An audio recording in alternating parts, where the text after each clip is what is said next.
there, friends. I am so excited to give you some updates on the anthology through this new series or sub-series, the Anthology Diaries, where I'm going to be kind of taking you behind the scenes of what it looks like to be in the daily life of a 20-something author.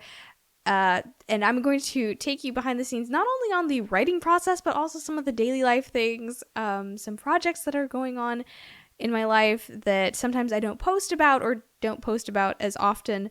And yeah, so if you would like to just be able to come with me and kind of feel like you're across the table at a coffee shop, or not even that, feel like you are in my kitchen and I am just chatting about everything that's going on, then definitely tune into today's episode because you will absolutely love it. Hey friend, do you love the smell of books? Maybe you absolutely delight in the sound of a pen gliding across a page as you write. Hi, my name is Shira Rodriguez, and I am a Jesus follower, a writer, entrepreneur, and lover of all things boho and books. In this podcast, I want to take you on a journey of discovering yourself, discovering God and your passions, and how to make your life beautiful and so full that it overflows into the lives of others. And over here, we are not about compartmentalizing life. Oh no. Over here, we talk about holistically taking your life and presenting it as a place where others can be blessed just by knowing you. Are you excited? I am. So snag your favorite mug of tea or a pen and paper, and let's jump in. Because you're listening to Her Reading Life podcast.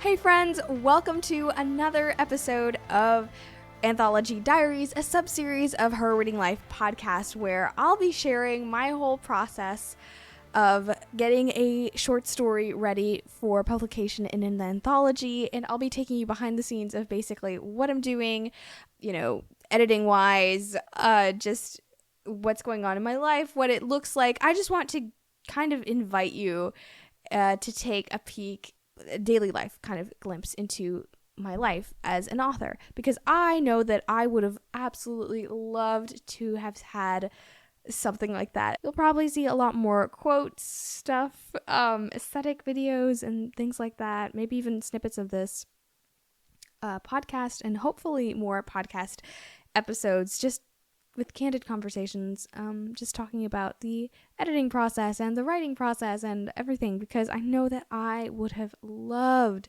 for someone to kind of give me a deep dive into what it looks like to publish a book, what it looks like to edit a book, what it looks like to follow this writing process, especially as I was someone who decided not to go to college. Actually, I was watching this morning a video from Brett Cooper. I love watching her videos. They always keep me up to date. It's a lot more encouraging than watching the news, to be honest. And it keeps me aware of trends and things like that because I'm an old-fashioned girl. So usually I'm not up to date. It's my sisters and YouTube that keep me up to date. Otherwise, I would absolutely be a Victorian, and I would be talking like one too. But I was actually listening to a video today on YouTube talking about how so many schools have actually been closing.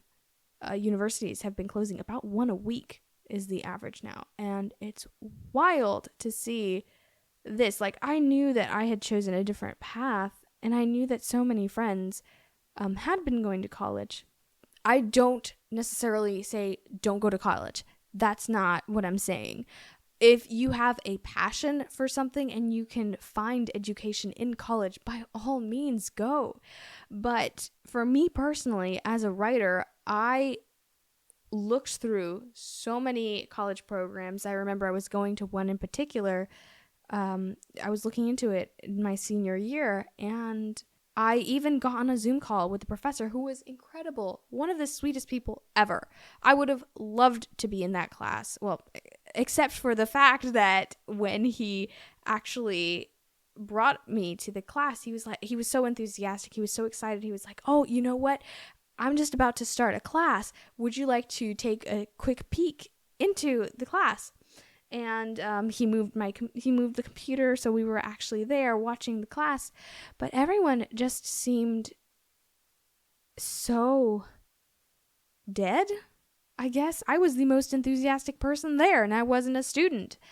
And after that experience, I was like, I don't know that I actually want to go to a place where I will feel like I'm carrying the entire weight of everyone's enthusiasm and passion. I don't want to be the person who's dragging all this up. And emotionally, that would be so draining for me. That's why I decided not to go to that college, and I looked up more programs, but none of the programs actually gave me what I wanted to receive, what I wanted to get out of the program. I even went to some other programs that I know that several friends have actually gone to, but it just wasn't a good fit. I even applied to like 2 different programs. They were more than happy to take me, but as I looked deeper into the program with my dad, we thought, well, no, this is not really the route that we feel that we're being led to go to. So, being the typical homeschool student, we decided to create something for ourselves. And that is pretty much what I've been doing. So just working on my novel. And when this opportunity for the anthology came up, doing the short story, it was just such a blessing to be able to hop on to that. I sincerely did not expect to get accepted, because it was an old short story from high school that I pretty much cleaned up, refurbished, upcycled. I don't know how you want to say it, but I just took that story and recycled it. And speaking of that story, actually I was waiting for my edits for the story, and I am so excited because I already got my edits. I think a week or 2 ago I got my edits, and I've been waiting to be able to share this with you guys. At the beginning, before submitting my story, I'll be honest, I was a little anxious about how much I would have to change for the story. And I knew I was going to have to be willing to change a couple things, but I didn't realize, I didn't know what to expect. So on, I think a week ago or 2, I opened my inbox and I saw that they had sent in the edits. Kellen, actually, because Kellen edits our things first. And I was terrified, but then I opened the email, and basically what the email said was that she didn't see anything in particular that needed any huge changes and edits, like on a large scale. So all she did was correct some of the spelling and grammar, and then I was pretty much good to go. I was so relieved and happy. One, because it was way less work than I had to do, but also just shocked and surprised, because that had been one concern for me before. I was like, I don't know how much I'll have to like change this and edit it and things like that afterwards. And I'll be honest, I had been a little bit afraid that maybe they would ask me to change certain things to adapt to other stories. For example, like if there were some major plot things that they required me to change in order to fit in with the theme of everybody else's story, I was like, I don't know if I really want to do that. Or like feel like I was forced. Really, the issue was that I didn't want to feel like I was forced to change because of they're requiring me to change, even if I didn't want to, that I would be forced to do so. Mostly it was during the contract stage where I was just worrying about that, and I decided just to do it anyway. But yeah, so it was a huge, that's my phone.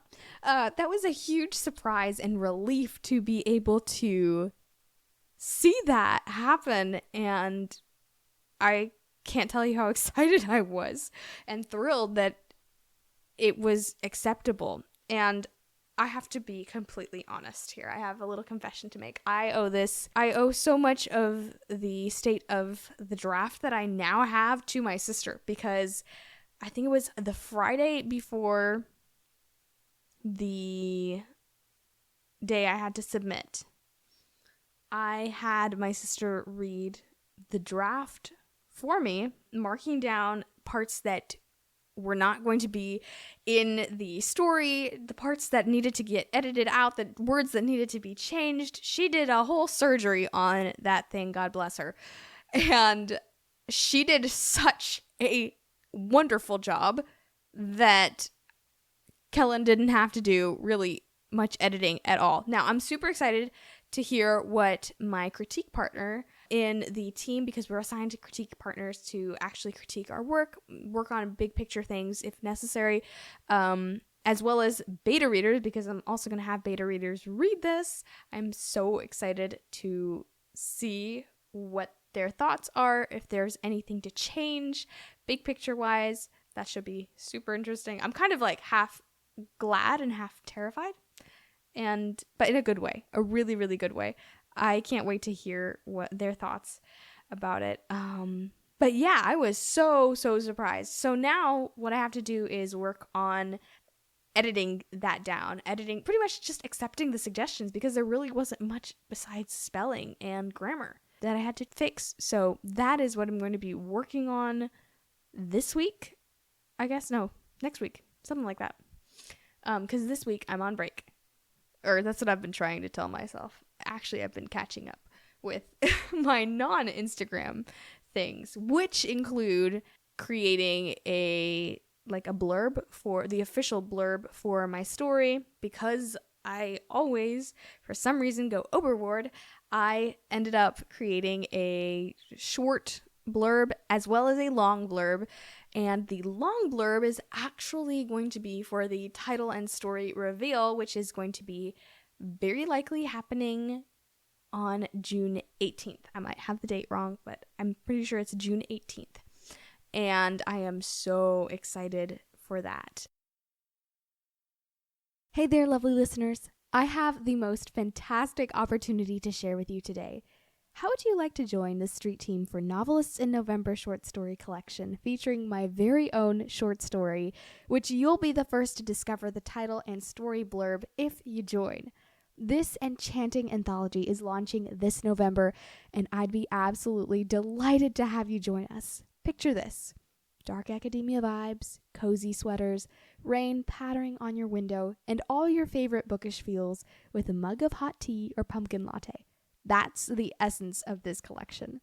By joining our street team, you'll get exclusive behind-the-scenes info, early access to the cover, sneak peeks of the stories, first dibs on pre-orders, and some very special gifts I'm personally designing just for you. And the best part? There are no requirements. It's super flexible to fit your schedule. We're planning an exciting cover reveal in June and story and title reveal earlier in the month. Plus, you'll get an early ebook copy of the anthology and see our book cover before anyone else. So, if you would love to be part of this cozy autumnal adventure, click the link in the show notes and join the rest of our bookish friends on the street team, or visit bio.site/Shira J. Rodriguez. That's bio.site/Shira J. Rodriguez. Thank you so much for your incredible support and enthusiasm. I'm truly grateful for you, and I can't wait to see you on the team. Hey there, listeners. Before we dive back into today's episode, I want to take a quick moment to talk about something really important. Reviews are the lifeblood of any podcast. They not only let us know what you're loving about the show, but also help others discover the beauty of living, giving, and repeating. So if you're enjoying the content we're putting out, here's a small favor I'd love to ask.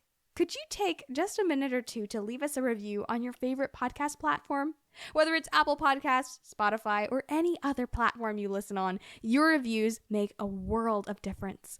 By leaving a review, you're not just sharing your thoughts with us, but you're also helping us climb the charts and reach more listeners who might benefit from our discussions. Plus, it's a wonderful way to show your support for the content you love. So friends, if you're finding value, inspiration, or even just a good laugh in any of these episodes, please consider dropping a review. It only takes a moment, but it means the world to us. And hey, if you want to go the extra mile, share the podcast with your friends, family, or anyone you think would benefit from these conversations. Together, we can create a community of listeners who are engaged, inspired, and ready to take on the world. All right, that's enough from me. Let's get back to the show. Thanks for being the wonderful, lovely, incredible listeners you are. And as always, enjoy the episode. So I have the short blurb, which is going to be part of the media kit, which is basically just the kit that we have for promoting, so that way we can just copy paste into Canva designs or website things, Amazon, whatever we need. All that information is going to be in that document, as well as my short author bio. I pasted that in to the media kit as well. I'm trying to think what else we worked on. Oh yeah, just critique partners and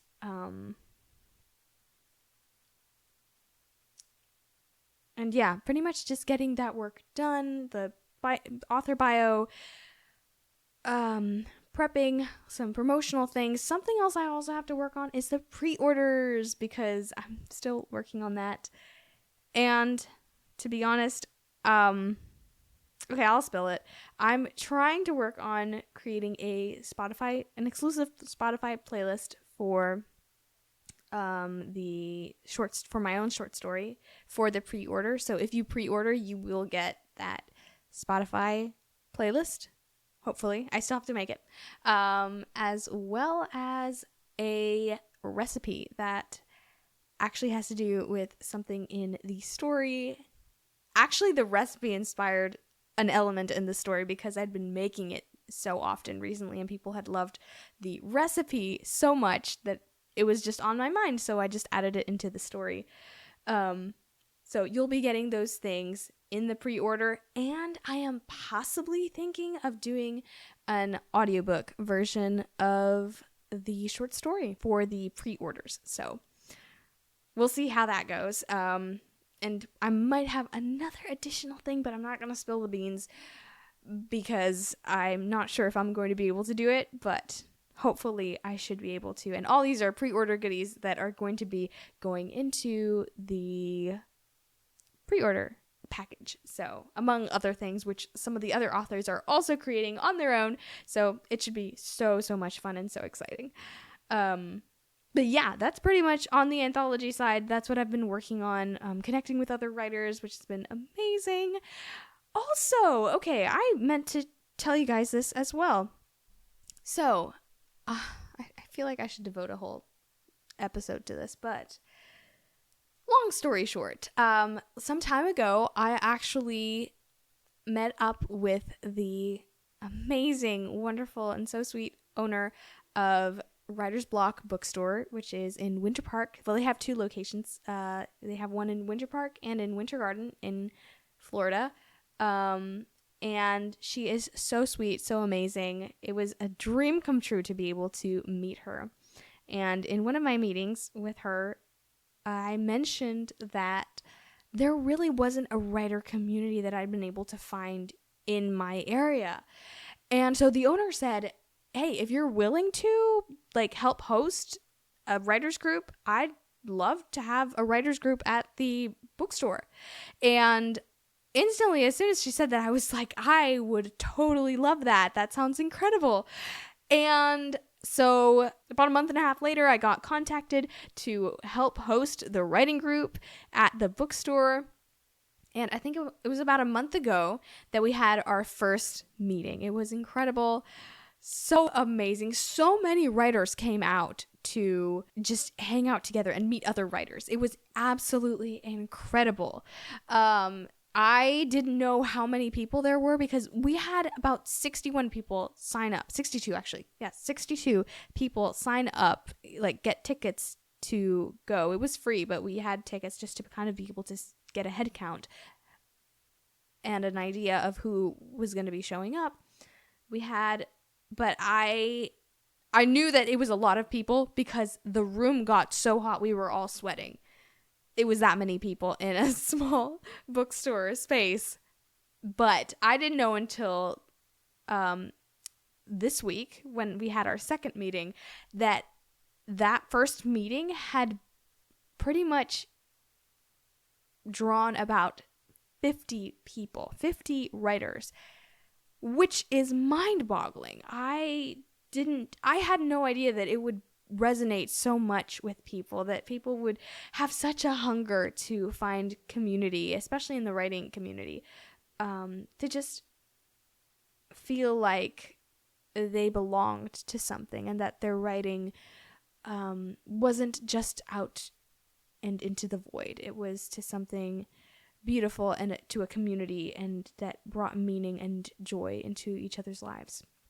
It was truly so beautiful to be able to see that. And this week we had our second meeting, which was incredible. There were less people, but I actually kind of liked it better because we had time to be able to share thoughts and have conversations with each other. And it felt truly like a book club vibe, but all about writing. So we talked about character-driven stories versus plot-driven stories. And it was so intriguing to see how some people were drawn to character-driven stories or plot-driven stories, or the way that some people even thought, oh, no, I think every story needs to be plot-driven, or other people saying, oh, I think every story is at the heart of it, it's character-driven. I mean, in my opinion, I think it's both. You need to have a blend of both. It's really not an either or. It's truly a continuum. Plot-based stories are going to be on one end of the spectrum, while character-based stories are going to be on the other end. And while certain genres have certain tendencies, it's truly not a yes or no question. It's not a fill in the, like a bubble kind of thing where you can only select one. It's truly a continuum where you have stories that are more plot driven, but that have character development and have some character drive to them, and others that are going to be more character driven, but they still have the plot, because you need the plot in order to reveal the character. Or with the plot, it's if you don't have the character, it's a meaningless series of events that doesn't matter. You know, it's just a whole bunch of catastrophes or a whole bunch of gunfights, a lot of violence or things like that, that just happens one on top of the other and means nothing if you don't have character woven throughout.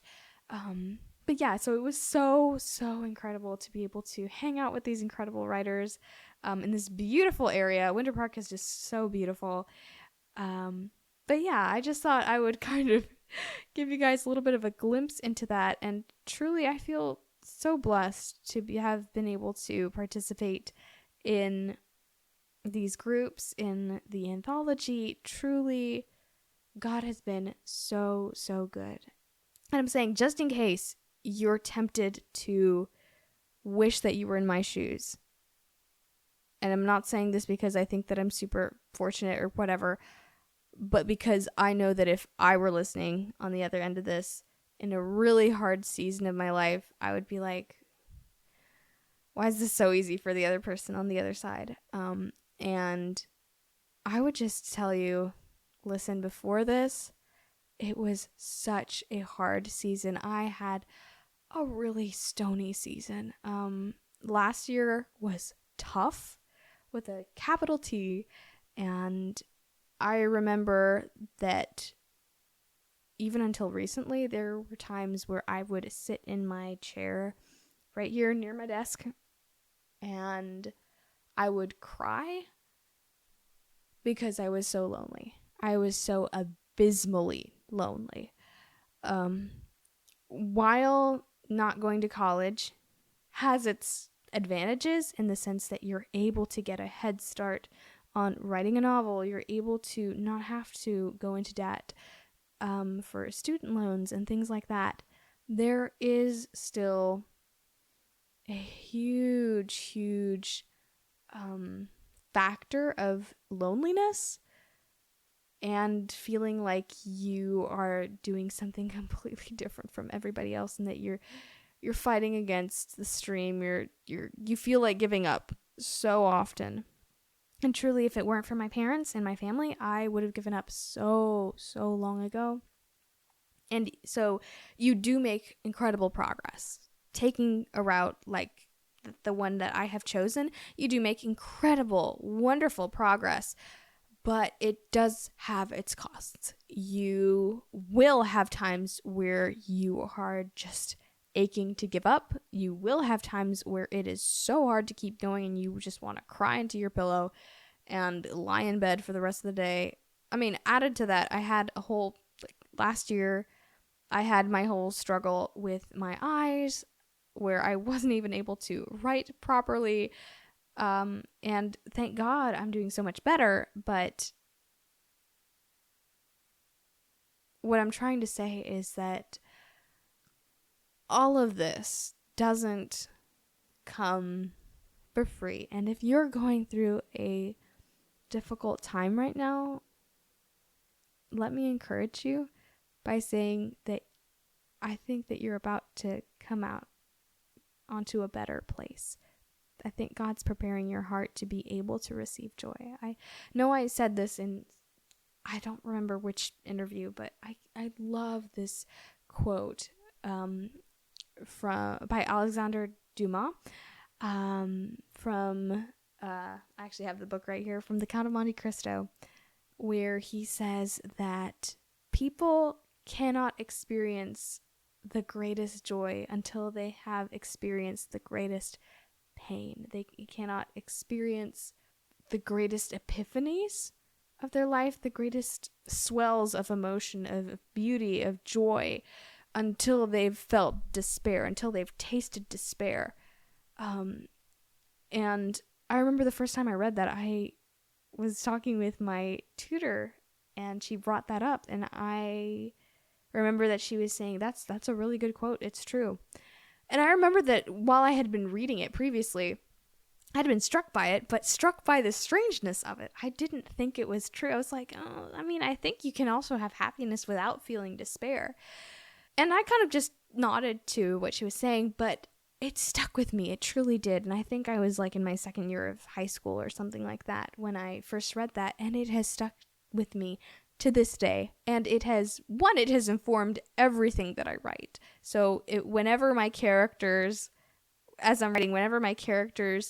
go through a lot of pain, I always try to give them something joyful that counterbalances. And if they go through something joyful, I also try to counterbalance with some kind of grief. I know it sounds cruel. It sounds really, really cruel.